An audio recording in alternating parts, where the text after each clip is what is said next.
హైదరాబాద్ ఇఫ్లూలో లైంగిక దాడి జరిగింది. ఉస్మానియా యూనివర్సిటీ పిఎస్లో ఫిర్యాదు చేయడం జరిగింది. వైద్య పరీక్షల కోసం బాధితురాల్ని ఆసుపత్రికి తరలించారు. అయితే దీనిపై మరింత సమాచారం మా క్రైమ్ బ్యూరో చీఫ్ కృష్ణ అందిస్తారు. కృష్ణ, చెప్పండి. లావణ్య, ఈ ఉస్మానియా యూనివర్సిటీలోని ఈ ఫ్లూలో కొంత ఉద్రిక్తత వాతావరణం చోటు చేసుకుంది. 24 వయసున్న ఒక యువతి అక్కడ అందులో ఎంఏ కోర్సు చదువుతోంది.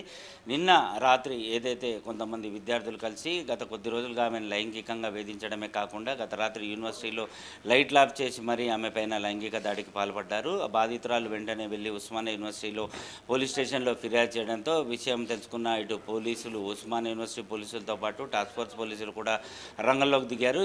ఏదైతే ఓయూలోని ఇన్ఫ్లూలో ఈ తరహా ఒక మహిళ పైన 24 ఏళ్ల యువతి పైన అత్యాచారం అంటే లైంగిక దాడి జరిగిందని తెలియడంతో అటు యూనివర్సిటీకి సంబంధించిన ఉన్నతాధికారులు కూడా అక్కడికి చేరుకున్నారు. మొత్తం ఏదైతే యూనివర్సిటీ వ్యవహారానికి సంబంధించి సీసీ కెమెరా ఫుటేజ్లను ప్రస్తుతం పోలీసులు పరిశీలించడం జరుగుతుంది. ఆ లైంగిక దాడికి ఏదైతే బాధితురాలు ఉందో 24 ఏళ్ల యువతి, ఆ యువతిని కూడా వైద్య పరీక్షల కోసం ఆసుపత్రికి తరలించారు. ఆమెను కొద్ది కాలంగా ఎవరెవరు వేధిస్తున్నారో ఆమెకి ఎవరి నుంచి ఈ ప్రాణహాని పొంది ఎవరి వల్ల ఆమె ఇబ్బందులు తలెత్తుతోందని చెప్పి అన్న విషయం పైన కూడా పోలీసులు అటు ఆరా తీస్తూనే బాధితురాలిని స్టేట్మెంట్ కూడా రికార్డ్ చేయడం జరుగుతుంది. ప్రస్తుతం ఆమె ఒక ప్రైవేట్ ఆసుపత్రిలో చికిత్స పొందడం జరుగుతుంది. పోలీసులు అటు ఆమె దగ్గర మా స్టేట్మెంట్ రికార్డ్ చేయడమే కాకుండా ఈ గత రాత్రి యూనివర్సిటీలో ఏదైతే ఈ ఫ్లూ ప్రాంగణంలో లైట్లు ఆర్పేసింది ఎవరో, ఆ బాలిక పైన చీకట్లో దాడికి పాల్పడ్డది ఎవరన్న కోణంలో దర్యాప్తు చేస్తున్నారు. కొంతమంది విద్యార్థులపైన ఇప్పటికే అనుమానాలు వ్యక్తం జరిగిన నేపథ్యంలో వారిని అదుపులోకి తీసుకొని వీరందరినీ కూడా విచారణ చేపట్టడం జరుగుతుంది. గతంలో కూడా ఇదే తరహాలో కూడా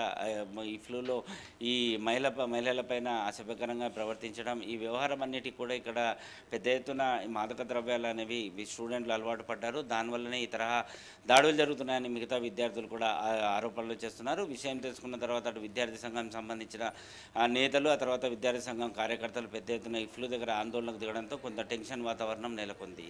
లావణ్య, అయితే కృష్ణ, చెప్పండి, ప్రస్తుతం బాధితురాలి పరిస్థితి ఏ విధంగా ఉంది? ఇంతకుముందు ఏమైనా ఇలాంటి దాడులు జరిగాయా?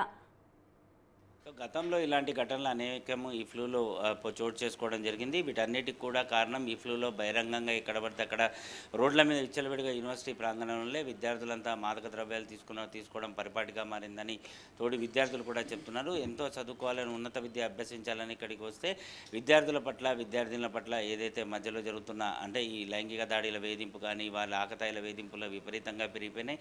ఈ విషయంపైన అనేకసార్లు యూనివర్సిటీ దృష్టికి తీసుకొచ్చినా కూడా వాళ్ళు పట్టించుకోలేదన్న ఆరోపణలు కూడా లేకపోలేదు.